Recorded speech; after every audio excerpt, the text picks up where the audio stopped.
నమస్తే, welcome to NSTV news. నేను Mounika. Bulletin ముందుగా హెడ్లైన్స్ చూద్దాం. కరీంనగర్ శివారు 18వ డివిజన్ రేకుర్తి కాళోజీ నగర్ ప్రాంతంలో కబ్జాకు గురైన సర్వే నంబర్ 227లోని భూమిని తన టీం స్థానికులతో కలిసి తీన్బాన్ మల్లన్న టీం కరీంనగర్ జిల్లా అధ్యక్షుడు అఖిల్ పాషా పరిశీలించారు.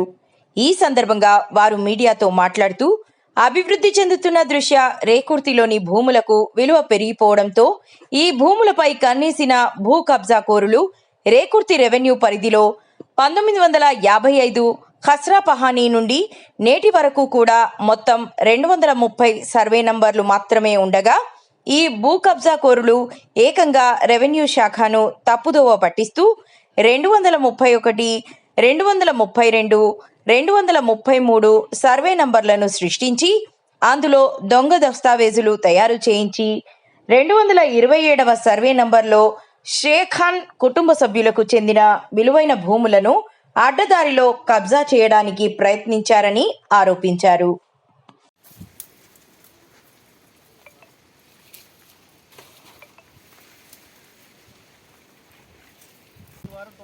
సర్వే నంబరు అది కోటా ఇన్స్టిట్యూట్ ఏదైతే మరి కరీంనగర్ నుంచి జగిత్యాల వైపు వెళ్ళే ప్రధాన రహదారికి సంబంధించిన కోటా ఇన్స్టిట్యూట్ ఏదైతే ఉందో దానికి సంబంధించిన బిల్డింగ్ అది. ఆ బిల్డింగ్ వెనుక భాగంలో ఉన్న 227 సర్వే నంబర్లో ప్రస్తుతం మేము అందరం నిలబడ్డాం. ఇక్కడ 227 సర్వే నంబర్లో పూర్తి విస్తీర్ణం 1 ఎకరం 20 గుంటల భూమి ఉండగా అందులో 29 గుంటలు అమ్మగా మరి మిగతా భూమి మరి మా ఆధీనంలో ఉంది. పట్టాదారులు ఎవరైతే ఉన్నారో పట్టాదారుల ఆధీనంలో ఉంది అప్పటి నుంచి ఇప్పటిదాకా కూడా.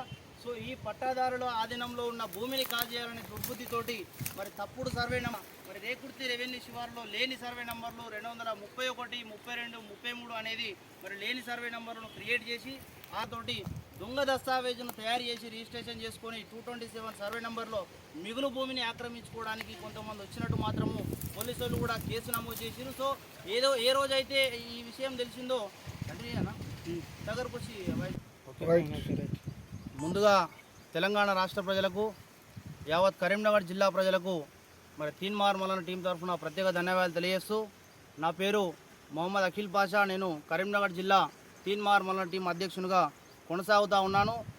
ఈరోజు కరీంనగర్ జిల్లా కొత్తపల్లి మండలం రేకుర్తి రెవెన్యూ శివారు మరి మీడియా సమావేశం ఏర్పాటు చేసి మరి ఇక్కడ జరిగిన అవకతవకల గురించి మీడియా మిత్రుల ద్వారా తెలంగాణ సమాజానికి కానీ అదేవిధంగా యావత్ కరీంనగర్ జిల్లా ప్రజలకు కానీ మరి తెలియజేద్దామనే ఉద్దేశంతో ఈరోజు ఈ సమావేశం ఏర్పాటు చేయడం జరిగింది.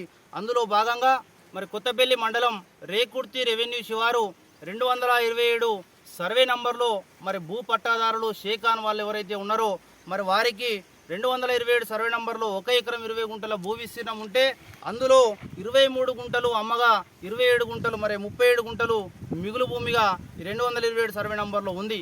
సో దానిని ఖాళీ భూమిని కాజేయాలనే దుర్బుద్ధితోటి మరి ఈ ఖాళీ భూమి మిగులు భూమిని మరి ఎట్టకేలకు మేము మా పేరిట పట్టా చేయించుకోవాలి, మేము దాన్ని ఆక్రమించుకోవాలి, మరి మేము దాన్ని ఖచ్చితంగా అమ్ముకోవాలి పట్టదారులకు తెలియకుండా అని చెప్పేసి ఆలోచన చేసి మరి భూమి లేని వారి మరి కొంతమంది అస్తపురంకు సంబంధించిన అస్తపురం సాయిలు తిరుపతి మల్లయ్య అనే వారి పేరిట మరి దొంగ సర్వే నంబర్లు వేసి 231, 32, 33 మరి రేకుర్తి రెవెన్యూ శివారు 1 నుంచి 230 వరకే సర్వే నంబర్లు ఉన్నాయని చెప్పేసి తహసీల్దార్ గారు కూడా మాకు రిపోర్ట్ ఇవ్వడం జరిగింది ఆర్టీఐ యాక్ట్ ద్వారా. సో దానికి 230 సర్వే నంబర్లే ఉంటే తప్పుడు దస్తావేజులు తయారు చేయడానికి మరి తప్పుడు సర్వే నంబర్లు వేసి 231, 32, 33 అని చెప్పేసి మరి 1 ఎకరం 18 గుంటల భూమి డాక్యుమెంట్ను దస్తావేజును తయారు చేసి మరి ఆ దస్తావేజు ద్వారా మరి 227 సర్వే నంబర్లో మిగులు భూమి 37 గుంటలను కాజేయాలనే కుట్ర చేసిరని చెప్పేసి మాత్రం నేను తెలియజేస్తా ఉన్నా.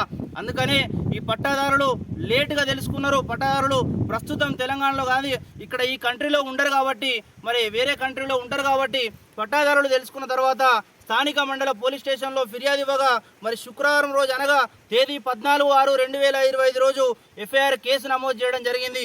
ఎవరైతే మరి కుట్రపూరితంగా ఈ భూమిని కాజేయాలనే దుర్బుద్ధితోటి మరి ఎవరి పేరిటైతే భూమి లేదో, ఎవరి పేరిటైతే రెవెన్యూ రికార్డు లేదో మరి రెవెన్యూ రికార్డులను సైతం తప్పుడు దారి పట్టించి మరి రెవెన్యూ అధికారులను సైతము మోసం చేసుకుంటూ మరి నందెల్లి మైపాల్ అనే వ్యక్తి అనే ఎవరు అంటే మరి ఈ తెలంగాణ తెలంగాణ రాష్ట్రంలో ఈ కరీంనగర్ జిల్లాలో మాజీ మంత్రి ప్రస్తుత ఎమ్మెల్యే గంగుల కమలాకర్ గారి ప్రధాన అనుచరుడు నందెలి మైపాల్ వారితో పాటు బండిపల్లి సురేందర్ బండారి మారుతి కలిసి ఈ ముగ్గురు అస్తపురం సాయిలు తిరుపతి మల్లయ్య పేరిట ఈ 3 సర్వే నంబర్ల దస్తావేజ్ తయారు చేసుకోవడం జరిగింది. సేల్ దస్తావేజ్ తయారు చేసుకోవడం జరిగింది. ఈ సేల్ దస్తావేజ్ను కూడా మేము ముందు ఉన్నాం. ఈ సేల్ దస్తావేజ్లో షెడ్యూల్లో కూడా క్లియర్ కట్గా మరి ఇవ్వడం జరిగింది. 1 ఎకరం 19 గుంటల భూ విస్తీర్ణము మరి 231, 232, 233 సర్వే నంబర్ అని చెప్పేసి మరి క్లియర్గా మెన్షన్ చేసి తయారు చేసుకొని 227 సర్వే నంబర్లోకి ఎంక్రోచ్మెంట్కి రావడం అనేది మరి ఇక్కడ ఉన్న నాయకులకు సిగ్గుచేట అని చెప్పి నేను తెలియజేస్తా ఉన్నా. ఎప్పుడైనా కానీ ఎప్పుడైనా ఎండాకాలమే ఉంటుంది అనుకోవడం మాత్రము ఈ బీఆర్ఎస్ నాయకులకు సిగ్గుచేటు. ఏదో ఒకరోజు వానాకాలం వస్తేనే మాత్రం వాళ్ళు మర్చిపోయి అన్యాక్రాంతం భూములు ఎవరి పడితే వాళ్ళను భూములను అన్యాక్రాంతం చేసి రాజ్యంగా ఇష్ట రీతిన మరి కబ్జాలు చేసి ఇలా దొంగ సర్వే నంబర్లు సృష్టించి రెవెన్యూ రికార్డులో సైతం లేని సర్వే నంబర్లు తహసీల్దార్ గారికి ఆర్టీఐ పెడితే 1 నుంచి 230 వరకే 1945, 1954, 55 కాస్రా పహాని నుంచి మరి 2014-13 వరకు కూడా రెవెన్యూ రికార్డులో 1 నుంచి 230 సర్వే నంబర్లే ఉన్నాయని చెప్పేసి క్లియర్ కట్గా తెలియజేయడం జరిగింది. కాబట్టి ఈ క్లియర్ కట్గా తెలియజేసిన రిపోర్ట్ తోటి ఇక్కడున్న పోలీసులు మరి కేసు నమోదు చేశారు. ఇది fabricate document, total created document, దొంగ దస్తావేజును తయారు చేశారని చెప్పేసి మరి కేసు నమోదు చేస్తే ఇప్పుడు ఇలా మరి 3 రోజుల నుంచి గత 2-3 రోజుల నుంచి పరారీలో ఉన్నట్లు కూడా సంబంధిత నాయకులు తెలుస్తూ ఉంది. కాబట్టి నేనేం చెప్తా ఉన్నా అంటే సబ్ రిజిస్ట్రార్ ఆఫీసులలో కూడా మరి ఒక సర్వే నంబర్ను మెన్షన్ చేసుకుంటూ రిజిస్ట్రేషన్ చేయడానికి వస్తే ఆ సంబంధిత సర్వే నంబరు మరి రెవెన్యూ రికార్డులో ఉందా లేదా అని తెలుసుకునే బాధ్యత సబ్ రిజిస్ట్రార్లు వహించాలని చెప్పేసి మాత్రం నేను తెలియజేస్తా ఉన్నా.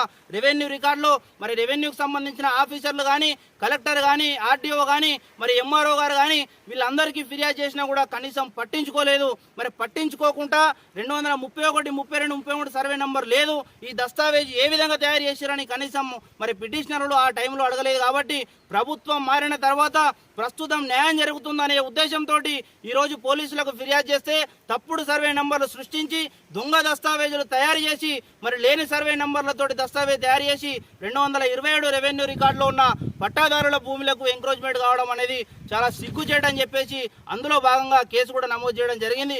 కాబట్టి ఇప్పటికైనా కరీంనగర్ జిల్లాలో కానీ, కరీంనగర్ చుట్టుపక్కల ప్రాంతాలలో ఉన్న నాయకులు కానీ, మరి బడాబాబులు కానీ తప్పకుండా కబ్జాలు అనేది బంద్ చేయాలి. ఖచ్చితంగా న్యాయంగా బతకాలి, చట్టపరంగా బతకాలి. ఏదో రోజు ఈ విధంగా మరి ప్రభుత్వాలు మారుతాయి కాబట్టి మీ రోజులు పోయి మా రోజులు వస్తాయి కాబట్టి ఖచ్చితంగా చట్టారీత్యా చర్యలు ఉంటాయని చెప్పేసి మరి దీనికి మీరు బాధ్యులైతారని చెప్పేసి మాత్రం నేను తెలియజేస్తూ ముగిస్తా ఉన్నా.